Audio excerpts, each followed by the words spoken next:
नमस्ते साथीहरू, मेरो युट्युब च्यानलमा यहाँहरूलाई म आज स्वागत गर्न चाहन्छु। मैले विगत धेरै समयदेखि युट्युब च्यानल मार्फत प्रतिस्पर्धात्मक परीक्षाका लागि विभिन्न उपयोगी सामग्रीहरू यहाँहरू समक्ष पस्किने प्रयास गर्दै आएको छु र यसै प्रयासको सिलसिलामा आज मैले तपाईहरुलाई अत्यन्त महत्त्वपूर्ण विषय अति कम विकसित राष्ट्र अथवा लिस्ट डेभलप कन्ट्री भनेर भन्छौं एलडीसी र त्यसको ग्रेजुएसन अथवा त्यसको स्तरोन्नति सम्बन्धमा चर्चा गर्ने प्रयास गरेको छु।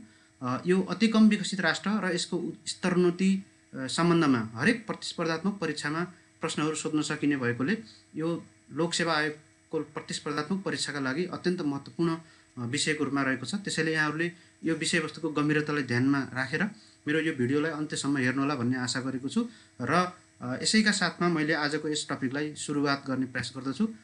त आउनु सबभन्दा पहिला सुरुवात गरौँ विश्वका राष्ट्रहरूलाई कसरी वर्गीकरण गरिएको छ भन्ने सन्दर्भबाट। विश्वमा विभिन्न राष्ट्रहरूलाई विभिन्न तरिकाले वर्गीकरण गर्ने अभ्यासहरू रहेको हामी पाउँछौँ। जस्तो सबभन्दा पहिला चाहिँ राजनीतिक विचारधाराको आधारमा विश्वका राष्ट्रहरूलाई नै वर्गीकरण गर्ने अभ्यास विगतमा भएको पाइन्छ। जस्तो कोल्ड वारको समयमा जब शीतयुद्ध दोस्रो विश्वयुद्ध पश्चातको शीतयुद्धको समयमा विश्वका विभिन्न देशहरू प्रथम विश्वयुद्ध दोस्रो विश्वयुद्ध र तेस्रो विश्वमा बाँडिएका थिए। जस्तो प्रथम विश्वयुद्ध भनेको अमेरिकाले लिड गरेको क्यापिटलिस्ट इकोनोमीमा आबद्ध भएका देशहरूलाई प्रथम विश्व भनिएको थियो। त्यस्तै सोभियत सङ्घसँग आबद्ध भएका र सोभियत सङ्घको कम्युनिजम प्रणालीबाट प्रभावित बनेका देशहरूलाई दोस्रो विश्व भनिएको थियो। र त्यो बाहेकका नेपाल जस्ता अन्य देशहरू जसले चाहिँ कुनै पनि ध्रुवमा आफूलाई समाहित गर्न चाहेनन् त्यस्ता देशहरूलाई तेस्रो विश्व भनेर भनिएको थियो, जसलाई नन अलाइनमेन्ट मुभमेन्ट असंलग्न आन्दोलन पनि भनिन्छ। राजनीतिक विचारधाराको आधारमा देशहरूलाई प्रथम विश्व दोस्रो विश्व र तेस्रो विश्वमा विभाजन गरिएको पाइन्छ विगतमा। तर अहिले यस्तो वर्गीकरण पाइँदैन, किन भन्दा अहिले शीतयुद्धको अवस्था हामीसँग छैन। त्यस्तै दोस्रो सामरिक शक्ति सैन्य शक्तिको अथवा पावरको आधारमा विश्वका देशहरूलाई पनि तीन भागमा बाँड्ने गरिएको पाइन्छ। जस्तो आणविक हतियार सम्पन्न देशहरू न्युक्लियर पावर स्टेटहरू, जस्तो संयुक्त राष्ट्र सङ्घका 5वटा शक्ति सम्पन्न राष्ट्रहरू, 5वटा पर्मानेन्ट मेम्बरहरू आणविक हतियार सम्पन्न राष्ट्रहरू पहिलो स्तरका राष्ट्रहरू भए। त्यसपछिको दोस्रो स्तरमा चाहिँ आणविक हतियार नभएको तर वेपन्स अफ मास डिस्ट्रक्सन भएको अन्य हतियारहरू, रासायनिक हतियारहरू, केमिकल हतियारहरू, ग्यासहरू, विभिन्न खालका ग्यासहरू, हैन, विभिन्न मान्छेहरूलाई ठुलो सङ्ख्यामा नष्ट गर्न सकिने खालका वेपन्स अफ मास डिस्ट्रक्सन भएका दोस्रो दर्जाका शक्तिशाली राष्ट्रहरू। र यसभन्दा पनि पछाडि कुनै पनि प्रकारका आणविक हतियार र वेपन्स अफ मास डिस्ट्रक्सन नभएका कमजोर राष्ट्रहरू जस्तो नेपाल जस्ता राष्ट्रहरू भनेर यसरी सामरिक शक्ति सैन्य शक्तिको आधारमा पनि विश्वका विभिन्न राष्ट्रहरूलाई तीन भागमा वर्गीकरण गरेर हेर्न सकिन्छ। तर हाम्रो आजको उद्देश्य भनेको यी विभिन्न आधारमा विश्वका राष्ट्रहरूको वर्गीकरण गर्नुभन्दा पनि विकासको स्तरको आधारमा वर्गीकरण गरिएका राष्ट्रहरूको बारेमा चर्चा गर्नु रहेको छ।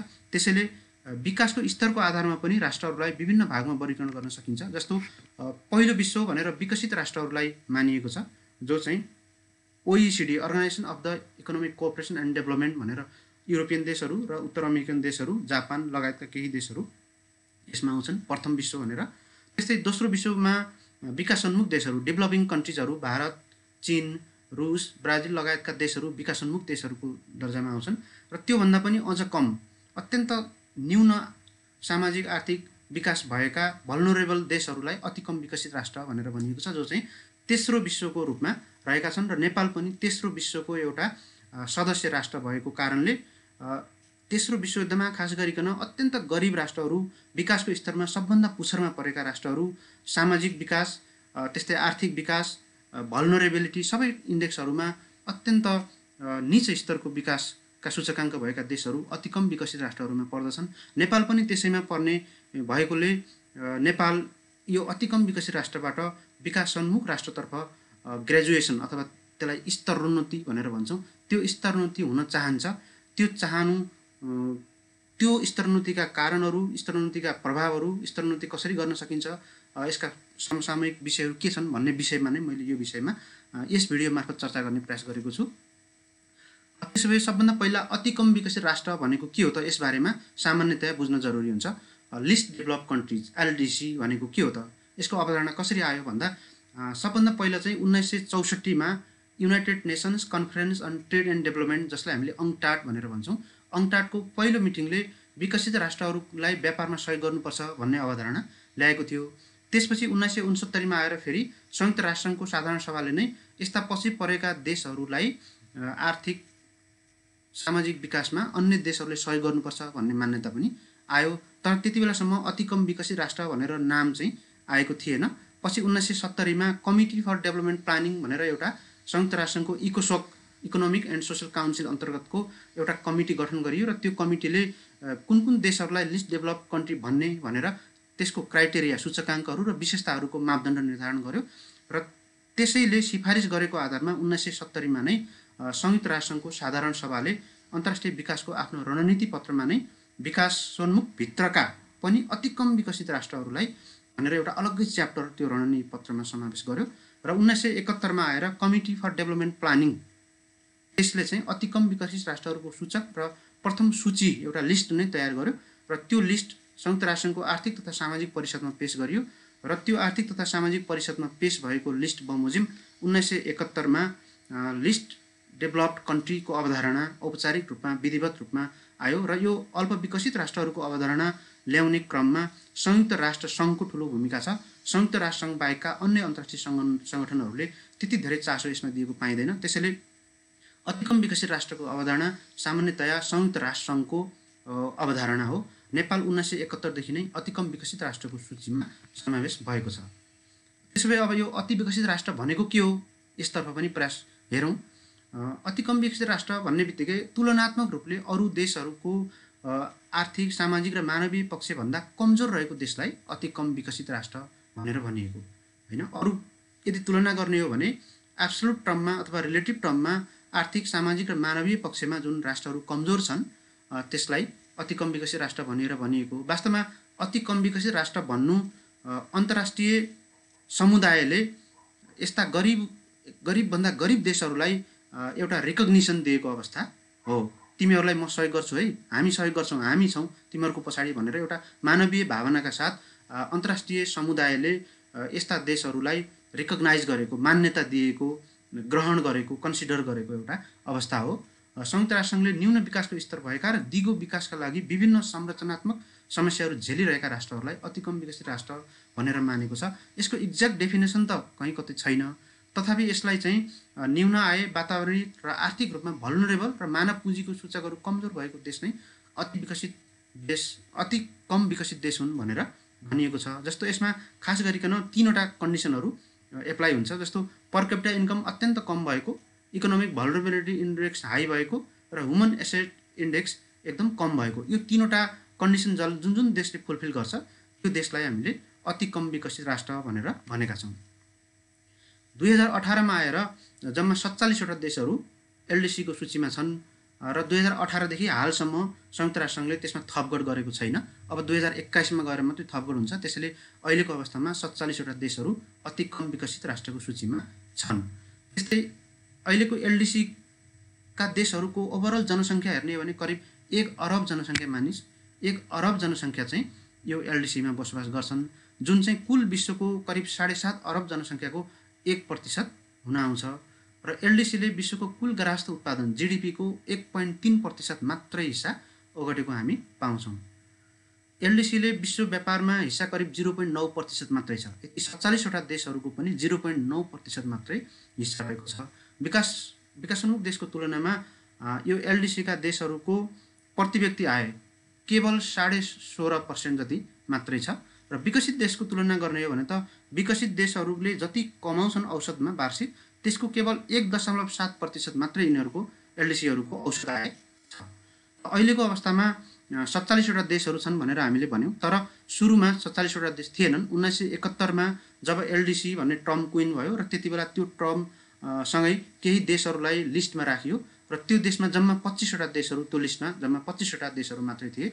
जस्तो Afghanistan, Bhutan, Botswana, Burundi, Chad, Benin, Ethiopia, Guinea, Haiti, Laos, Lesotho, Malawi, Maldives, Mali, Nepal, Niger, Rwanda, Sikkim, Somalia, Sudan, Uganda, Tanzania, Burkina Faso, Samoa र येमन। यी जम्माजम्मी 25वटा देशहरू सुरुका एलडिसीहरू हुन् र यसमा पछि केही देशहरू पनि थपियो। पछि 28वटा देशहरू बिचमा थपियो त्यो थपिएका देशहरूमा जस्तो बङ्गलादेश पछि नयाँ बन्यो 1971 भन्दा पछाडि बनेपछि बङ्गलादेश थपियो। Central African Republic, Gambia, Cape Verde, Comoros, Guinea Bissau, Djibouti, Equatorial Guinea, Sao Tome and Principe, Sierra Leone, Togo, Vanuatu, Kiribati, Mauritania, Tuvalu, Myanmar, Mozambique, Liberia, Cambodia, Congo, Madagascar, Solomon द्वीप, जाम्बिया, एङ्गोला, इरिट्रिया, सेनेगल, पूर्वी Timor र दक्षिण Sudan. यसरी जम्मा 28वटा देशहरू पछि थपिएको हामी पाउँछौँ। अब अति कम विकसित राष्ट्रका लागि संयुक्त राष्ट्रसङ्घका कार्ययोजनाहरू के भए त आजसम्म भन्दा आजसम्म जम्मा संयुक्त राष्ट्रसङ्घले 4वटा अन्तर्राष्ट्रिय सम्मेलनहरू गरेको छ। अति कम विकसित राष्ट्रको स्तरोन्नतिको लागि, उनीहरूको विकासको लागि संयुक्त राष्ट्रसङ्घको प्रथम सम्मेलन भनौँ, यो चाहिँ 1981 मा भएको थियो, जसलाई the substantial new programme for action for the LDC in 1991 भनेर भनिन्छ। त्यस्तै दोस्रो चाहिँ Paris agreement of action of the list developed countries in the decade of 1990s। प्रत्येक डिकेडका लागि यस्तो घोषणा गर्ने गरिएको छ। 1990 को दशकको लागि पेरिसमा यो दोस्रो सम्मेलन भएको थियो। त्यस्तै तेस्रो सम्मेलन चाहिँ बेल्जियमको राजधानी ब्रसेल्समा programme of action for the LDCs for the decade of 2001 to 10 भनेर तेस्रो संयुक्त राष्ट्रसङ्घीय अति कम विकसित राष्ट्रहरूको सम्मेलन ले पारित गरेको थियो। र चौथो चाहिँ टर्कीको इस्तानबुलमा the programme of action of the LDCs for the decade 2010 to 20 Istanbul plan of action IPOA पनि भनिन्छ, जसलाई यो चाहिँ संयुक्त राष्ट्रसङ्घीय अति कम विकसित राष्ट्रहरूको चौथो सम्मेलनद्वारा पारित गरिएको थियो। यसरी हालसम्ममा संयुक्त राष्ट्रसङ्घले जम्मा 4वटा अन्तर्राष्ट्रिय सम्मेलनहरू नै गरिसकेको छ र महासभाद्वारा ती सम्मेलनका योजनाहरूलाई आफूमा समाहित गरेको छ। अब एलडिसी ग्रेजुएसन भनेको के हो र यो कसरी हुन्छ त भन्ने सन्दर्भमा एलडिसी ग्रेजुएसन भनेको एलडिसीमा रहेका देशहरूलाई डेभलपमेन्ट कन्ट्रीमा रूपान्तरण गर्ने, ट्रान्सफर्मेसन गर्ने प्रक्रियालाई एलडिसी ग्रेजुएसन अथवा स्तरोन्नति भनेर भनिन्छ। किन गर्नु पर्यो त भन्दा विकासको सिँढी हो हैन। एलडिसी भनेको सबैभन्दा विकासको सिँढीमा सबभन्दा तल रहनु लिस्ट डेभलप कन्ट्री हो र त्यसभन्दा माथि चढ्दै जानुपर्छ। यो त एउटा विकास भनेको एउटा भर्याङ हो। त्यसैले हामी माथि चढ्दै जाने क्रममा जति माथि चढ्छौँ त्यसलाई हामीले ग्रेजुएसन भनेर भन्छौँ। भर्याङमा, विकासको भर्याङमा एक खुड्किला माथि चढेको अवस्था ग्रेजुएसन हो। त्यसैले एलडिसी ग्रेजुएसनमा संयुक्त राष्ट्रसङ्घले तोकेका विभिन्न सूचकहरू छन्। ती सूचकहरूलाई पुरा गरेर एलडिसीको ट्याग जुन छ एकदम गरिब, भिखारी, एकदमै तल्लो स्तरको राष्ट्रहरूको दर्जाबाट अलि सभ्य, अलि चाहिँ प्रतिस्पर्धात्मक राज्यको दर्जामा जाने जुन प्रक्रिया छ त्यसलाई हामीले एलडिसी ग्रेजुएसन भनेर भन्छौँ। एलडिसी ग्रेजुएसनमा खास गरिकन 3वटा सूचकहरू छन् र ती 3वटा सूचकहरूमध्ये कुनै पनि 2वटा सूचकहरू पुरा गरेमा ग्रेजुएसन हुने भन्ने प्रावधान छ। र त्यस्ता सूचकहरू लगातार 3 वर्षसम्म हासिल हुनुपर्छ। जस्तो एक वर्ष एउटा सूचक प्राप्त भयो, अर्को वर्ष भएन भने त्यसलाई मानिँदैन। लगातार 3 वर्षसम्म 3टा मध्ये 2वटा सूचकहरू पुरा गरेको सम्बन्धमा एलडिसी ग्रेजुएसन हुन सकिन्छ। त्यस्ता सूचकको परीक्षण र मूल्याङ्कन संयुक्त राष्ट्रसङ्घको कमिटी फर डेभलपमेन्ट पोलिसी सिडिपी छ। सिडिपी भनेको इकोसोक, संयुक्त राष्ट्रसङ्घीय आर्थिक तथा सामाजिक परिषद अन्तर्गतको एउटा चाहिँ सानो बडी हो। त्यो बडीले खास एलडिसीलाई हेर्ने काम गर्दछ र एलडिसीको हरेक देशको 3-3 वर्षमा उसले चाहिँ मूल्याङ्कन गर्छ। त्यो मूल्याङ्कन रिभ्यू, ट्राइनियल रिभ्यू भनेर भन्छौँ। त्यो ट्राइनियल रिभ्यूबाट कुन देशलाई इन्क्लुजन गर्नु पर्यो, एलडिसीमा समावेश गर्नु पर्यो, कुन देशलाई एलडिसीबाट ग्रेजुएसन गरेर डेभलपमेन्ट कन्ट्रीमा ल्याउनु पर्यो भन्ने कुराको सिफारिस चाहिँ कमिटी फर डेभलपमेन्ट पोलिसी सिडिपीले गर्दछ। र त्यो सिडिपीको दोस्रो बैठक 2 पल्ट बैठक बस्नुपर्छ। पहिलोमा उसले सिफारिस गर्छ, दोस्रोमा फेरि अर्को रिभ्यू गर्छ। त्यसरी दोस्रो बैठकले एलडिसी ग्रेजुएसनको सिफारिस गर्दछ र यही सिडिपीले प्रत्येक 3 वर्षमा त्रिवर्षीय मूल्याङ्कन गरी सूची पनि पेश गर्छ र संयुक्त राष्ट्रसङ्घको महासभाबाट त्यो स्तरोन्नति सम्बन्धी प्रस्ताव पारित भएपछि बल्ल त्यो देश एलडिसीको ग्रेजुएसन भएको मानिन्छ र सिफारिस भएको 3 वर्षपछि मात्रै ग्रेजुएसन हुने व्यवस्था छ। त्यसैले त्यो 3 वर्षको अवधि छ, त्यसलाई हामीले प्रिपेरेटरी फेज अथवा ट्रान्जिसन फेज भनेर भन्छौँ। सङ्क्रमणकालको व्यवस्थापनको अवधि भनेर त्यसलाई मानिएको छ। किन भन्दा अहिले एलडिसी ग्रेजुएसन गर्यो र अर्को वर्ष फेरि त्यो सूचकहरूमा फेरि नकारात्मक गिरावट आयो भने फेरि राम्रो हुँदैन। त्यसैले त्यसको स्टेबिलिटीको लागि 3 वर्षको फेजलाई प्रिपेरेटरी फर ट्रान्जिसन फेज भनेर भनिएको छ। 3 वर्षपछि मात्रै एलडिसी ग्रेजुएसन हुन्छ। उदाहरणको लागि कुनै देशले 2018 र 2021मा सिडिपीको मूल्याङ्कनमा कुनै 2 सूचकहरू पुरा गर्यो भने 2021मा सिडिपीले फेरि एलडिसी ग्रेजुएसनको सिफारिस गर्छ र त्यसको 3 वर्षपछि 2024मा मात्रै त्यो देश ग्रेजुएट हुन्छ। नेपालको हकमा नेपालले 2018 मा नै एलडीसी ग्रेजुएसनको लागि सूचकहरू पुरा गरिसकेको छ। तर नेपाल सरकारले अहिले नगर्ने भनेर सिफारिस गरेको, नगर्ने भनेर अनुरोध गरेको कारणले नेपालको एलडीसी ग्रेजुएसन भएको अवस्था छैन। वैकल्पिक रूपमा यदि कुनै राष्ट्रले प्रति व्यक्ति आयको सीमाभन्दा दोब्बर आय लगातार 3 वर्षको अवधिमा हासिल गरेमा त्यस्तो देश पनि ग्रेजुएसन हुने अवस्था छ। जस्तो कि 3वटा विभिन्न क्राइटेरियाको बारेमा म पछाडि चर्चा गर्छु। त्यो 3टा क्राइटेरिया मध्ये एउटा क्राइटेरिया प्रति व्यक्ति आय हो। प्रति व्यक्ति आयमा तोकिएको जुन प्रति व्यक्ति आय छ त्यसको दोब्बर आय, जस्तो अहिले चाहिँ $1230 भनेर तोकेको छ प्रति व्यक्ति आय। $1230 को डबल $2460 प्रत्येक 3 वर्षमा पुरा गर्यो। तर त्यो बाहेक अरू इन्डिकेटरहरू पुरा गरेन भने पनि नो प्रब्लम, एलडीसी ग्रेजुएसनका लागि त्यो पर्याप्त आधार हुन्छ। अब एलडीसीमा समावेश कसरी गरिन्छ त? एउटा त एलडीसीबाट बाहिर ल्याउने, अर्को कुनै देश चाहिँ एकदमै गए गुज्रेको स्थिति भयो, खतम स्थिति भयो भने त्यसलाई फेरि डेभलपमेन्ट कन्ट्रीबाट फेरि लिस्ट डेभलपमेन्ट कन्ट्रीमा इन्क्लुजन गर्नुपर्छ। त्यसैले इन्क्लुजन र ग्रेजुएसन दुईटा कन्सेप्ट यसमा छ। इन्क्लुजन भनेको कुनै पनि देशको सूचकहरू बिग्रेको अवस्थामा त्यो देशलाई डेभलपिङ कन्ट्री, विकसित देशहरू, विकासोन्मुख देशबाट अति कम विकसित देशको सूचीमा समावेश गर्ने कामलाई हामी इन्क्लुजन भनेर भन्छौँ। जस्तो 3वटा जुन सूचकहरू छन् त्यो 3वटै सूचकहरूका आधारमा एलडीसीमा समावेश हुने भएमा त्यो देशलाई समावेश गरिन्छ। त्यस्तै सूचकहरूमा सीमाहरू प्रत्येक वर्ष समीक्षा गोष्ठी जुन सीडीपीले गर्छ त्यो सीडीपीले गरेको त्यसले सीमा कायम गरिदिन्छ र त्यो सीमा बमोजिम चाहिँ गणना गरिन्छ। 7,50,00,000 भन्दा कम जनसङ्ख्या भएको देशलाई मात्रै एलडीसीमा इन्क्लुजन गरिन्छ। अथवा कुनै देश 7,50,00,000 भन्दा बढी जनसङ्ख्या छ भनेपछि त्यो देशलाई लिस्ट डेभलप कन्ट्रीमा समावेश गरिँदैन, त्यसका जतिसुकै खराब सूचकहरू भए तापनि। एकपल्टको मूल्याङ्कनबाट नै सूचीकृत गरिन्छ। जस्तो अघि मैले भने तपाईँहरूलाई एलडीसीबाट ग्रेजुएसन गर्नका लागि 2टा मूल्याङ्कन चाहिन्छ, तर एलडीसीमा समावेश गर्नलाई एउटै मूल्याङ्कनले पर्याप्त हुन्छ, 2टा मूल्याङ्कन गरिराख्नु पर्दैन। सीडीसीले कुनै एउटा देशलाई अब यो एलडीसीमा गयो भनेर भनिसकेपछि त्यो चाहिँ तुरुन्तै त्यो चाहिँ एलडीसीमा समावेश हुन्छ। र यसरी कुनै पनि देशलाई एलडीसीमा सूचीकृत गर्नु पर्यो भने त्यो देशको सहमति चाहिँ आवश्यक हुन्छ। यदि त्यो देशले मानेन, म एलडीसी हुन चाहन्न, म डेभलपमेन्ट कन्ट्रीकै मेरो हैसियत ठिक छ भन्यो भने त्यसलाई जबरजस्ती समावेश गर्न चाहिँ पाइँदैन। अब के ग्रेजुएसन स्वतः हुन्छ त? नेपाल जस्ता गरिब देशले नचाहेर पनि युनाइटेड नेसन्सले स्वतः एलडीसी ग्रेजुएसन गरिदिन्छ त भन्ने प्रश्न पनि आउँछ। त्यसरी स्वतः भन्ने कुरा हुँदैन। सामान्यतया जुन सीडीपी छ, कमिटी फर डेभलपमेन्ट पोलिसी, यसले सरकारको विचार पनि लिन्छ। तपाईँले सबै क्याटेगोरीहरू अथवा सूचकहरू तपाईँले पुरा गरिसक्नुभयो। यो सूचकहरू पुरा गरिसकेपछि तपाईँलाई हामीले डेभलपमेन्ट कन्ट्रीमा रूपान्तरण गर्दैछौँ, लिस्ट डेभलपबाट बाहिर निकाल्दैछौँ, तपाईँको विचार के छ भनेर लिन्छ। र सरकारले होइन अहिलेमा हामी यसैमा ठिक छौँ, मलाई चाहिँ डेभलपमेन्ट कन्ट्रीमा रूपान्तरण गर्न जरुरी छैन, अहिले रोकिदिनुहोस् भन्यो भने रोकिदिन्छ। जस्तो उदाहरणको लागि नेपालले 2018 मा 3टा मध्ये 2टा सूचकहरू पुरा गरिसकेकोले नेपाल वैधानिक रूपमा एलडीसी ग्रेजुएसन भइसकेको कन्ट्री हो। तर नेपाल सरकारले सीडीपीले अथवा युनाइटेड नेसन्सले नेपाल सरकारको विचार लिनु पर्यो। त्यो विचार लिने क्रममा नेपाल सरकारले रिक्वेस्ट गर्यो, अहिले हामीलाई हाम्रो भल्नरेबल स्थिति छ, भूकम्पको कारणले हामी तहस-नहस भएका छौँ, हाम्रा अरू कैयौन विकासका पूर्वाधारहरू बनाउनु छ, त्यसैले अहिले नै हामीलाई एलडीसी ग्रेजुएसन नगरिदिनुहोस् भनेपछि युनाइटेड नेसन्सले नेपाललाई एलडीसी ग्रेजुएसन गरेन। त्यसैले यो स्वतः हुने काम होइन। अनि युनाइटेड नेसन्सले इम्प्याक्ट एसेसमेन्ट र भल्नरेबिलिटी प्रोफाइल पनि तयार गरेर मात्रै ग्रेजुएसन गर्ने वा नगर्ने भन्ने कुरा हेर्दछ। र ग्रेजुएसनको एसेसमेन्ट पनि हुन्छ, प्रत्येक ग्रेजुएसनको एसेसमेन्ट पनि हुन्छ। र त्यस्तो एसेसमेन्ट चाहिँ डोनर कन्ट्रीहरू, दात्री निकायहरू र त्यो देशका टिमहरू मिलेर गरिन्छ। त्यसो भए आजसम्म कति देशहरू ग्रेजुएट भए त भन्ने सन्दर्भमा हामीले हेऱ्यौँ भने 2018 भन्दा पछाडि कुनै देश ग्रेजुएसन भएको छैन। 2018 मा ग्रेजुएसन हुने जम्मा 18 सम्ममा ग्रेजुएसन हालसम्म भएका जम्मा 5वटा देशहरू मात्रै छन्।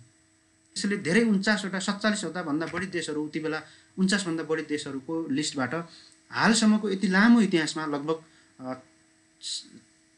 50 वर्षको इतिहासमा जम्मा 5वटा देशहरूले मात्रै प्रगति गरेका छन्। त्यसैले विकास भन्ने कुरा अत्यन्त जटिल कुरा हो भन्ने कुरा यसबाट देख्न सकिन्छ। किन भन्दा 49वटा देशहरूमध्ये 50 वर्षको अवधिमा जम्मा 5वटा देशहरू मात्रै ग्रेजुएट भएको अवस्था छ। ती देशहरूमा जस्तो बोत्सवाना, 1994 मा सबभन्दा पहिलो एलडिसीबाट बाहिर आएको बोत्सवाना, त्यस्तै केप भर्डे 2007 मा, मालदिभ्स 2011 मा, सामोआ 2014 मा र इक्वेटोरियल गिनी 2017 मा। यसरी 5वटा देशहरू मात्रै अहिलेसम्म ग्रेजुएसन भएको अवस्था छ। त्यसो भए अब कुन कुन देशहरू हुँदैछन् त भन्ने सन्दर्भमा भानुआतु 2020 का लागि ग्रेजुएसन हुँदैछ। त्यस्तै एङ्गोला 2021 का लागि हुँदैछ। नेपाल पनि 2021 का लागि हुने भनिएको छ। त्यस्तै भुटान 2023 का लागि सेड्युल गरिएको छ एलडिसीबाट बाहिर निस्किँदैछ भनेर। त्यस्तै सोलोमन आइल्यान्ड 2024 का लागि हुँदैछ र बङ्गलादेश पनि यही समयको आसपासमा बाहिर निस्किँदैछ भनेर भनिन्छ। अब कुनै पनि देश अति कम विकसित देशको रूपमा रहँदा उसले पाउने सुविधाहरू के हुन्? किन कुनै पनि देश अति कम विकसित देशबाट बाहिर आउन चाहन्न? किन नेपालले दुईटा क्याटेगोराइज पुरा गरे तापनि अति कम विकसित राष्ट्रको सूचीबाट बाहिर आउन चाहेन भन्दा निश्चय पनि अति कम विकसित राष्ट्रहरू भनेर जब संयुक्त राष्ट्रसङ्घले कुनै देशहरूलाई ट्याग लगाइदिन्छ भने त्यसलाई संयुक्त राष्ट्रसङ्घले नै केही निश्चित सुविधाहरू सहुलियतहरू दिएको छ। अब ती सुविधा र सहुलियतहरूको कारणले त्यो देशको विकास गर्न सकियोस् र त्यो देशलाई गरिबीको दुष्चक्रबाट बाहिर ल्याउन सकियोस् भन्ने उद्देश्य हो। अब ती सुविधाहरू के छन् त भन्ने हेरौँ। ती सुविधाहरू खास गरिकन 3वटा छन् र सबभन्दा पहिलो सुविधा चाहिँ अन्तर्राष्ट्रिय व्यापारमा सुविधा हो। जस्तो कुनै पनि देश अति कम विकसित देश छ भने त्यसका लागि preferential market access for goods हुन्छ। जस्तो कि अन्तर्राष्ट्रिय व्यापारहरूमा कुनै पनि देशले लिस्ट डेभलप कन्ट्रीलाई आफ्नो बजारमा बिना भन्सार, बिना ड्युटी फ्री, बिना कोटा फ्री, बिना रुल्स अफ ओरिजिन लगाइकन हैन, यी सबै नियमहरू अन्तर्राष्ट्रिय व्यापारका जुन नियमहरू छन् ती सबै नियमहरूमा केही रिल्याक्सेसन दिन सक्छ, भन्सार छुट दिन सक्छ। खास गरिकन WTO को एउटा मोस्ट फेभर्ड नेसन भन्ने प्रिन्सिपल छ। त्यो प्रिन्सिपल बमोजिम एउटा देशले अर्को देशलाई जसरी ट्रिट गर्छ अरू मेम्बरहरूलाई पनि त्यसै गरी ट्रिट गर्नुपर्छ। तर इनाब्लिङ क्लज 1979 भन्ने छ, त्यसले चाहिँ कुनै पनि विकसित देशले अति कम विकसित राष्ट्रलाई व्यापारका सन्दर्भमा जति सेवा सहुलियतहरू दिन सक्छ, भन्सार दर करहरूमा कटौती दिन सक्छ, त्यो सुविधा मोस्ट फेभर्ड नेसनको हकमा अरूलाई लागू गर्न बाध्य हुँदैन भन्ने सुविधा छ। त्यसैले अन्तर्राष्ट्रिय व्यापार वस्तु व्यापारको हकमा पर्याप्त सुविधाहरू छ। जस्तो कि ड्युटी फ्री, कोटा फ्री दिएको छ, कतिपय भन्सार छुट दिएको छ, कतिपय युरोपियन युनियनले एभ्रिथिङ बट आर्म्स भन्ने छ, हात हतियार बाहेक नेपाल जस्ता देशहरूबाट जाने जुनसुकै वस्तुहरू पनि भन्सार नलिने भन्ने सुविधाहरू छन्। किन त भन्दा त्यो व्यापारमा दिएको सुविधा अति कम विकसित राष्ट्रलाई दिएको हो। अरू विकासोन्मुख देशहरूलाई यसले चाहिँ दिँदैन। त्यस्तै अर्को चाहिँ प्रिफरेन्सियल ट्रिटमेन्ट फर सर्भिस, सेवा व्यापारमा पनि त्यस्तै सुविधाहरू दिएको छ। अनि special treatment regarding obligations and flexibilities under WTO भन्ने छ। अथवा WTO का जति पनि रुल्सहरू छन् WTO को सदस्यता प्राप्त गर्नका लागि पनि अति कम विकसित राष्ट्रलाई धेरै प्रकारको सहुलियत सुविधाहरू दिएको छ। यद्यपि नेपालले यस्तो प्रकारको सहुलियत सुविधाहरू लिएको थिएन। WTO को सदस्य हुँदाखेरि नेपालले चाहिँ आफ्नो फुल कम्पिटिटिभ तरिकाले WTO को सदस्यता लिएको। तर नेपाल जस्तै अरू लिस्ट डेभलप्ड कन्ट्रीहरू जसले चाहिँ वार्ता गरेर WTO मा सदस्यता प्राप्त गर्न नसकेको अवस्थामा उनीहरूलाई सदस्यतामा पनि केही छुट र अन्य विभिन्न खालका डिस्प्युट सेटलमेन्टहरूमा पनि व्यापारमा ठुलो सुविधा दिएको हामी पाउँछौँ। त्यस्तै कुनै पनि लिस्ट डेभलप कन्ट्रीलाई अन्तर्राष्ट्रिय विकास वित्तमा पनि धेरै सहुलियत तथा सुविधाहरू छन्। जस्तो द्विपक्षीय व्यापार सहायतामा विकास सहायतामा प्रतिबद्धता गर्नैपर्छ भनेर युनाइटेड नेसन्सले एउटा बाध्यात्मक अवस्था सिर्जना गरेको छ। जस्तो कुनै पनि विकसित देशले लिस्ट डेभलप कन्ट्रीहरूलाई आफ्नो कुल ग्रास उत्पादनको 0.15 देखि 0.2% सम्ममा अनिवार्य रूपमा विकास सहायता उपलब्ध गराउनु पर्ने भन्ने प्रावधान छ। तर यसलाई चाहिँ व्यवहारमा लागू गराउन सकिएको छैन। केही सीमित देशहरूले मात्रै यो प्रयोग गरेको, यो पालना गरेको देखिन्छ। यदि अन्तर्राष्ट्रिय विकास वित्तमा 0.15 देखि 0.2% GDP को यति रकम विकसित देशहरूले अति कम विकसित देशहरूमा त्यति रकम त्यति विकास सहायता दिने हो भने यी देशहरू चाहिँ निश्चय नै चाँडै लिस्ट डेभलप कन्ट्रीको ट्यागबाट बाहिर निस्किने सम्भावना छ। त्यस्तै द्विपक्षीय सहायताका शर्त तथा ब्याज दरमा पनि सहुलियत दिने चलन छ। बहुपक्षीय अन्तर्राष्ट्रिय विकास सहायताहरूमा सहुलियत पनि छ। जस्तो कुनै सङ्घ संस्थाबाट लिने सहायतामा पनि सुविधा पाइन्छ। जस्तो टेक्नोलोजी ब्याङ्क भन्ने छ। लिस्ट डेभलप कन्ट्रीहरूका लागि टेक्नोलोजी ब्याङ्कको स्थापना गरिएको छ र यो टेक्नोलोजी ब्याङ्कको प्रयोगमा एक्सेस दिइएको छ। त्यस्तै लिस्ट डेभलप कन्ट्रिजहरूको export group on climate change भनेर एउटा चाहिँ क्लाइमेट चेन्जमा लड्नका लागि लिस्ट डेभलप कन्ट्रीहरूलाई युनाइटेड नेसन्सले नै एउटा फन्ड क्रिएट गरिदिएको छ। त्यस्तै एड फर ट्रेड भन्ने एउटा नयाँ अवधारणा छ।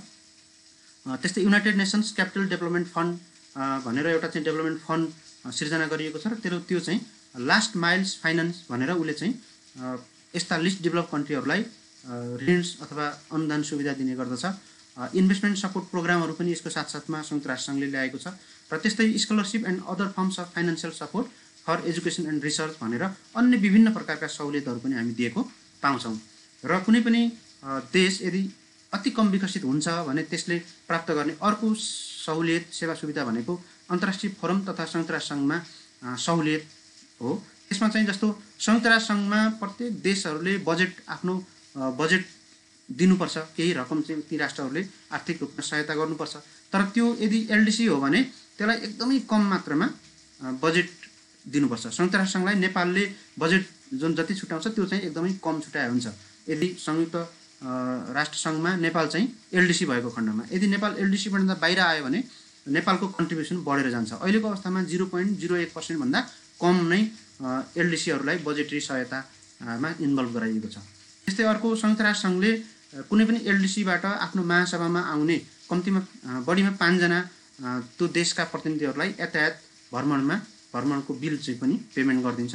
त्यस्तै बहुपक्षीय वार्तामा सहभागिता जनाउनका लागि अनि क्षमता अभिवृद्धिका कार्यक्रमहरू पनि संयुक्त राष्ट्रसङ्घ र अन्य विकास सम्बन्धी फोरमहरूले ल्याएका छन्। र अन्तर्राष्ट्रिय संस्थाहरूमा गर्नुपर्ने प्रतिवेदनहरूमा केही लचकता छ। जस्तो अन्तर्राष्ट्रिय संस्थाहरूमा कडा खालका प्रतिवेदनका प्रावधानहरू रिक्वायरमेन्ट्सहरू हुन्छ। यी सबै प्रावधानहरू एलडिसीले पुरा गर्न सक्दैनन्। त्यसैले ती रिपोर्टिङको रिक्वायरमेन्ट्समा केही फ्लेक्सिबिलिटी अपनाइएको हामी देख्छौँ। त्यसो भए ग्रेजुएसनको बेफाइदा के हुन्छ भन्दा अघि हामीले जुन 3वटा कुरा भन्यौँ फाइदाहरू, अब त्यो फाइदाहरू उपलब्ध हुन सक्दैनन्। त्यसैले त्यो नै वास्तवमा यसको बेफाइदा हो। ग्रेजुएसन भइसकेपछि कुनै पनि देशले अन्तर्राष्ट्रिय व्यापारमा कोटा तथा अन्य संरक्षणहरू प्राप्त गर्दैनन्। विकास सहायताको मात्रा घट्न सक्छ अथवा त्यो महँगो हुन सक्छ। संयुक्त राष्ट्रसङ्घका बैठकहरूमा भाग लिन जाँदा एलडिसीलाई दिएका भ्रमण सुविधाहरू उपलब्ध हुँदैनन्।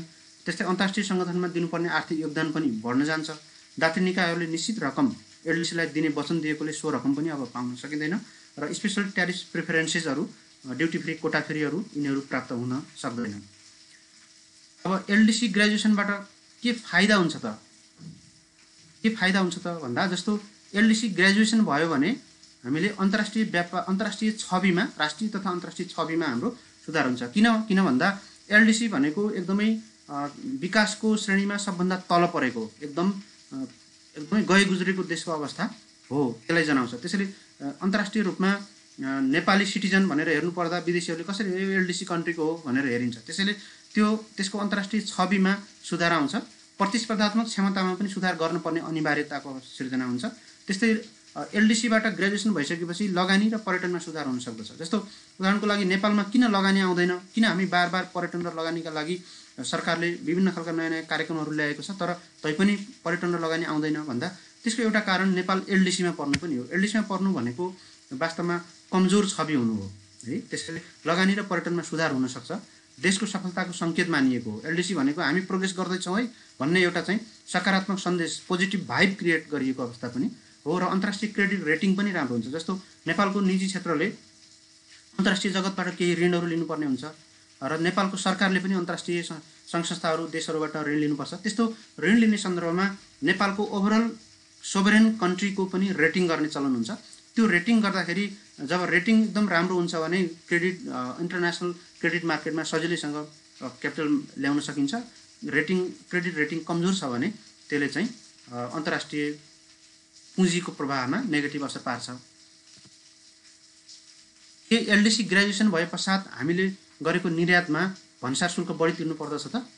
अवश्य पनि। किन भन्दा एलडिसी ग्रेजुएसन नहुँदै एलडिसीलाई विभिन्न विकसित देशहरूले विभिन्न ड्युटी फ्री, कोटा फ्री हैन, इनेबलिङ क्लज लगायतका स्पेसल ट्रिटमेन्टहरू दिएको हुन्छ। तर एलडिसी ग्रेजुएसन भइसकेपछि यस्ता प्रकारका ट्रेड प्रिफरेन्सेसहरू क्रमशः घट्दै जान्छन्। जस्तो कि उदाहरणको लागि एलडिसीलाई अहिले इयुले एभ्रिथिङ बट आर्म्स भन्ने अवधारणा ल्याएको छ। हतियार नल्याउनुहोस्, बाँकी सबै ल्याउनुहोस्, म चाहिँ सबै बिना भन्सार, बिना इम्पोर्ट ड्युटी हामी तपाईँहरूको सामान किन्छौँ भन्ने उसको EUको पोलिसी हो। तर अब यदि एलडिसी ग्रेजुएसन हुने बित्तिकै यो एभ्रिथिङ बट आर्म्स भन्ने अवधारणा समाप्त हुन्छ। के अन्तर्राष्ट्रिय विकास सहायता वित्तमा एलडिसी ग्रेजुएसन भए पश्चात विकास सहायताको लागत बढ्छ त भनेको छ। खासै गरिकन अन्तर्राष्ट्रिय विकास सहायतामा ऋणको ब्याज दर बढेको प्रमाण चाहिँ अहिलेसम्म पाइएको छैन। तर सामान्यतया युनाइटेड नेसन्स अन्तर्गत आउने विकास सहायतामा केही चाहिँ समस्याहरू आउन सक्छ, केही चाहिँ लागत बढ्न सक्छ। अन्तर्राष्ट्रिय मुद्रा कोष र विश्व ब्याङ्कले आधिकारिक रूपमा एलडिसीलाई चिन्दैन। एलडिसी भनेको नै संयुक्त राष्ट्र सङ्घको मात्रै अवधारणा हो। त्यसैले अन्तर्राष्ट्रिय मुद्रा कोष र विश्व ब्याङ्कले एलडिसी भनेको केही पनि चिन्दैन है।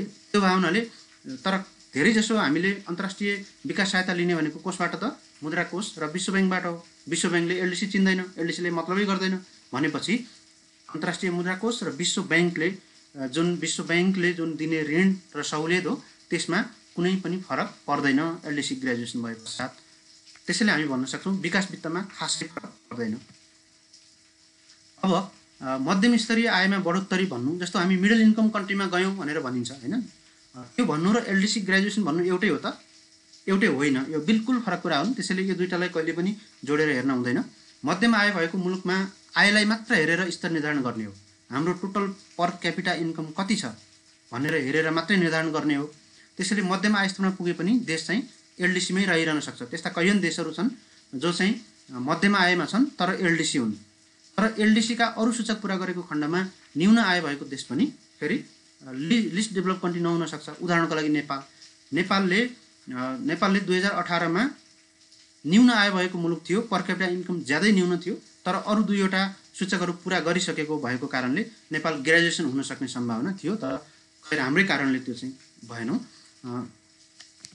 त्यस्तै अब नेपालले एलडिसी ग्रेजुएसन गर्नु पर्यो भने के गर्नु पर्ला त? धेरै कामहरू गर्नुपर्छ। तर मैले यहाँनिर दुईटा काम मात्रै भने, जस्तो ट्रान्जिसनको स्ट्राटेजी बनाउनुपर्छ। नेपाल त ग्रेजुएसन हुने नै भयो निश्चित रूपमा। अब 2021मा नेपाल ग्रेजुएसन हुन्छ, एलडिसी भन्दा बाहिर आउँछ। त्यो आउँदाखेरि नेपालले ट्रान्जिसन स्ट्राटेजी बनाउनु पर्ने हुन्छ। किन ट्रान्जिसन स्ट्राटेजी बनाउनु पर्यो त भन्दा, जस्तो एलडिसीबाट ग्रेजुएसन हुने बित्तिकै हामीले अन्तर्राष्ट्रिय व्यापारमा केही, अन्तर्राष्ट्रिय वित्त सहायतामा र युनाइटेड नेसन्सबाट प्रदान गरिने अन्य सेवा सुविधाहरूमा हाम्रा धेरै सेवा सुविधाहरू कटौती हुन्छन्। यी सेवा सुविधाहरू कटौती हुने सन्दर्भमा तिनबाट आउने क्षतिलाई हामीले कसरी परिपूर्ति गर्ने भन्ने सन्दर्भमा ट्रान्जिसन स्ट्राटेजी बनाउनुपर्छ र त्यही अनुसार अगाडि बढ्नुपर्छ भन्ने मान्यता हो। र त्यस्तै दोस्रो अर्को चाहिँ एलडिसी ग्रेजुएसन हुनु पर्यो भने प्रत्येक इन्डिकेटर वाइज प्रोग्रेस गर्नु पर्यो। अब प्रत्येक इन्डिकेटरमा म अहिले पछाडि आउँदैछु, प्रत्येक इन्डिकेटरमा हामीले के गर्ने भन्ने कुरा चाहिँ देशले स्ट्राटेजी बनाउनु पर्यो र त्यो अनुसार अगाडि बढ्नु पर्यो। अब संयुक्त राष्ट्र सङ्घले कुनै पनि देश लिस्ट डेभलप कन्ट्रीबाट डेभलपिङ कन्ट्रीमा जानका लागि कसरी सहायता गर्दछ त भन्ने सन्दर्भमा खास गरिकन विशेष सहायता उपलब्ध गराउन सक्छ। स्पेसिफिक सब्सिडीहरू, स्पेसिफिक ग्रान्टहरू उपलब्ध गराउन सकिन्छ कुनै विशेष क्षेत्रमा। त्यस्तै अनुभवहरू आदान प्रदान गर्ने वातावरण मिलाइदिन सक्छ। जस्तो बोत्सवाना भन्ने देश चाहिँ एलडिसीबाट ग्रेजुएसन भयो, समोआ भन्ने देश पनि ग्रेजुएसन भयो, मालदिप्स भयो भने नेपालले यी देशहरूको अनुभव के रह्यो त, कसरी यिनले चाहिँ आफूलाई त्यो गरिबीको दुष्चक्रबाट माथि ल्याउन सके त भन्ने कुराको अनुभव आदान प्रदान गर्ने वातावरण मिलाइदिन सक्छ। त्यस्तै विकासको चेतना फैलाएर, जस्तो United Nations Development Programme UNDP लगायतका अरू विभिन्न संस्थाहरू छन्। युनाइटेड नेसन्सको एउटा थीमेटिक पिलरको रूपमा विकास रहेको छ र त्यो विकासलाई चाहिँ विकासको चेतना जगाएर नै एलडिसी ग्रेजुएसन हुने हो। त्यो युनाइटेड नेसन्सको एउटा ठुलो जिम्मेवारी पनि हो। त्यस्तै सङ्क्रमणकालीन रणनीतिहरू तयार गर्न सघाउ पुर्याउँछ र त्यस्तै ग्रेजुएसनको मूल्याङ्कन र परीक्षण पनि गर्छ युनाइटेड नेसन्सले र यसको प्रभाव मूल्याङ्कन गर्छ र अन्तर्राष्ट्रिय विकास सहायता उपलब्ध गराएर यी विभिन्न कारणहरूले, विभिन्न उपायहरूद्वारा संयुक्त राष्ट्र सङ्घले कुनै पनि मुलुकलाई ग्रेजुएसन हुनमा सहयोग पुर्याउँदछ। अब एलडिसी ग्रेजुएसन हुनका लागि के कस्ता इन्डिकेटरहरू छन् त भन्ने सवालमा एलडिसी हुनका लागि जे कुन सूचकहरूको आधारमा हामी एलडिसी भन्छौँ तिनै सूचकहरूबाट बाहिर उम्किनु होइन, त्यो ट्र्यापबाट, त्यसको जालबाट बाहिर आउनु नै एलडिसी ग्रेजुएसन हो।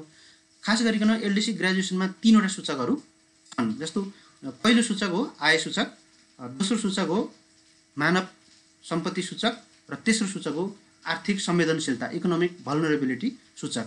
अब जस्तो आय सूचकको कुरा गर्ने हो भने यसले विशुद्ध रूपमा पर क्यापिटा इन्कम मात्रै हेर्छ, पर क्यापिटा इन्कम बाहेक अरू केही कुरा पनि हेरिँदैन।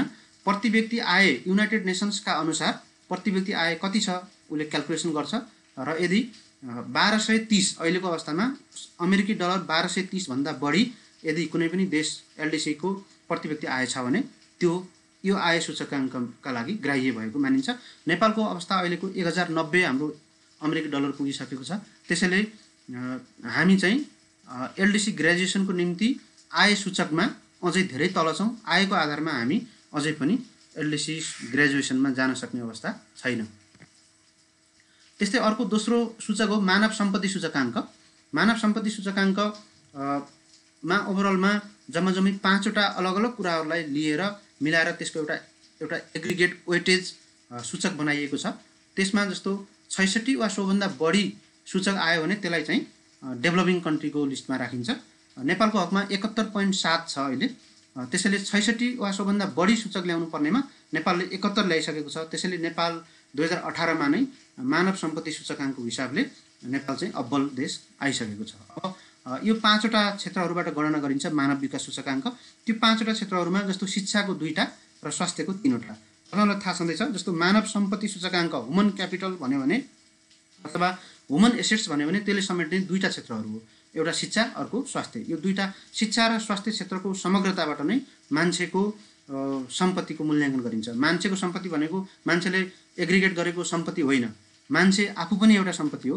त्यो मान्छे आफू सम्पत्ति कस्तो बेलामा हुन्छ त भन्दा जब ऊ शिक्षाको हिसाबले अब्बल हुन्छ र जब ऊ स्वास्थ्यको हिसाबले अब्बल हुन्छ तब मानव सम्पत्ति सूचकाङ्क हुन्छ। यसमा शिक्षाको क्षेत्रमा जस्तो प्रौढ साक्षरता दर र कुल माध्यमिक विद्यालय भर्ना दर यो 2वटा सूचकाङ्कलाई लिइएको छ।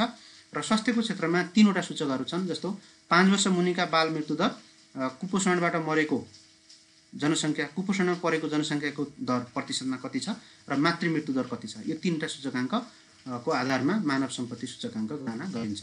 र अर्को तेस्रो महत्त्वपूर्ण सूचकाङ्क भनेको आर्थिक संवेदनशीलता इकोनोमिक भल्नरेबिलिटी इन्डेक्स हो। नेपालको हकमा चाहिँ 28.4 छ हाम्रो सूचकाङ्क र ग्रेजुएसन हुनका लागि 32 वा सोभन्दा तल हुनुपर्छ। त्यसैले याद गर्नु होला यो 32 वा सोभन्दा माथि होइन, किन भन्दा संवेदनशीलता भनेको जति कम भयो, भल्नरेबिलिटी जति कम भयो त्यति राम्रो हो। विकास हुनु भनेको भल्नरेबिलिटी कम हुनु हो। र त्यो भल्नरेबिलिटी हाम्रो 28.4 सूचक आइसकेको छ। र यो सूचकमा खास गरिकन विभिन्न 8वटा सहसूचकहरू छन्। जस्तो एउटा एक्सपोजर इन्डेक्स भन्ने छ, त्यसमा चाहिँ त्यो भित्र फेरि पपुलेसनको साइज अनि लोकेसन रिमोटनेस कति टाढा छ, अन्तर्राष्ट्रिय व्यापार केन्द्रहरूबाट कति टाढा छ, इकोनोमिक स्ट्रक्चर कस्तो छ होइन, मर्केन्टाइज गुड्सहरूको कन्सन्ट्रेसन कति छ, सेयर अफ एग्रिकल्चरको अवस्था कस्तो छ, इन्भाइरोमेन्टल सब इन्डेक्सहरूमा जस्तो लो एलिभेटेड कोस्टल जोनहरूमा सुनामी लगायतका समुद्री हरिकेनहरू आदिहरू आउन सक्छन्, त्यस्तो जनसङ्ख्याको अवस्था कति छ भन्ने छ। र त्यस्तै अर्को सक इन्डेक्समा ट्रेड सक कस्तो छ, त्यस्तै नेचुरल सकमा चाहिँ भिक्टिम्स अफ नेचुरल डिजास्टरको अवस्था कस्तो छ र एग्रिकल्चर प्रोडक्सनमा इनिसियली कस्तो छ। यी विभिन्न 8वटा सूचकहरूको आधारमा संयुक्त राष्ट्रसङ्घले आर्थिक संवेदनशीलता सूचकाङ्क निर्धारण गर्दछ। र यो 3वटै सूचकाङ्कको आधारमा प्रत्येक 3 वर्षमा प्रत्येक देशलाई यसले चाहिँ मूल्याङ्कन गर्दछ। अब अन्त्यमा मध्यम आय भएका देशहरू भन्नाले के बुझिन्छ त भन्ने सन्दर्भमा आयको आधारमा वर्ल्ड ब्याङ्कले होइन विश्व ब्याङ्कले कुनै पनि मुलुकको प्रति व्यक्ति आयको आधारमा देशहरूलाई 3 भागमा विभाजन गरेको हामी पाउँछौँ। जस्तो एउटा उच्च आय भएको देशहरू, अर्को मध्यम आय भएको देशहरू र अर्को न्यून आय भएको देश। उच्च आय भएको देशमा 12,375 अमेरिकी डलरभन्दा बढी आम्दानी छ भने त्यसलाई हामीले उच्च आय भएको देश भनेर मान्ने, अनि 1036 डलरभन्दा कम आय भएको छ भने त्यसलाई हामीले न्यून आय भएको देश मान्ने, र 1036 भन्दा बढी र 12,375 को बीचमा जति पनि देशहरू छन् ती देशहरूलाई मध्यम आय मिडल इन्कम कन्ट्री मध्यम आय भएको देश भनेर मानिएको छ। र यो मध्यम आय पनि धेरै ठुलो रेन्ज भयो। जस्तो 1000 देखि 12,000 सम्मको 11,000 को आम्दानी फरक भयो। त्यसैले ती देशहरूलाई एउटै क्याटेगोरीमा राख्न मिल्दैन। जस्तो 12,300 डलर कमाउने र 1,037 डलर कमाउनेलाई एउटै क्याटेगोरीमा राख्न मिल्दैन। त्यो भावनाले त्यसलाई थप फर्दर डिभाइड गरियो। त्यो डिभाइडमा मध्यम आयलाई उच्च मध्यम आय र न्यून मध्यम आय भनेर भनियो। उच्च मध्यम आय भनेको 4,045 डलरदेखि 12,535 डलरसम्म र न्यून मध्यम आय भनेको 1,036 देखि 4,045 डलरसम्म। न्यून आय भएको देशहरू अहिले चाहिँ विश्वमा जम्मा न्यून मध्यम आय भएका देशहरू 53वटा छन्, उच्च मध्यम आय भएका देशहरू 56वटा छन् र जम्मा मध्यम आय भएका देशहरू 109वटा छन्। संसारभरिका 62% गरिबहरू मध्यम आय भएका देशहरूमा बसोबास गर्छन् र हाल मध्यम आयमा करिब 5 अर्ब मान्छेहरू बसोबास गर्दछन्। विश्वको कुल राष्ट्र उत्पादनको 1/3 हिस्सा चाहिँ मध्यम आयले बेहोर्दछ। त्यसैले middle income country, middle income भनेको सबैभन्दा महत्त्वपूर्ण हुन्छ। त्यो नै विकासको वास्तवमा एजेन्डा बोकेर अगाडि जाने हो। विकासको संवाहक ड्राइभर नै मिडल इन्कम कन्ट्री हो। भारत, चीन जस्ता देशहरू के कारणले गतिशील भएका छन् भन्दा त्यहाँ भएको ठुलो मध्यम वर्गको जनसङ्ख्याको कारणले गतिशील भएका हुन्छन् र यही मध्यम आय भएका वर्गहरूलाई परिचालन गरेर मात्रै विकास हुन सक्छ। र नेपाल पनि अब चाहिँ भर्खरै नेपाल पनि मध्यम आय भएको देशमा समावेश भएको छ, तर नेपालको मध्यम आय भनेको न्यून मध्यम आय भएको छ। जस्तो कि नेपालको 1090 हाम्रो प्रति व्यक्ति आय पुगेको छ, तर 1036 भन्दा बढी 4045 सम्म चाहिँ न्यून मध्यम आय भएको अवस्थामा हामी हेर्छौँ। त साथीहरू, आजको यस भिडियो मार्फत मैले तपाईहरुलाई अति कम विकसित राष्ट्र र यसका विभिन्न अवयवहरूको बारेमा चर्चा गर्ने प्रयास गरेँ र म यहाँहरूलाई पुनः स्वागत गर्दै मेरो युट्युब च्यानलमा जोडिनु भएकोमा म धन्यवाद दिन चाहन्छु र मेरो युट्युब च्यानललाई यहाँहरूले सब्स्क्राइब गरिदिनु होला र शेयर गरिदिनु होला भन्ने आशा पनि लिएको छु र यस्तै अरू विभिन्न खजानाहरू लिएर म भविष्यमा आउने नै छु। यहाँहरूको माया रहिराखोस् र आजलाई म बिदा हुन्छु। हस्त सुखी रहनुहोस्। सबैजनालाई धन्यवाद।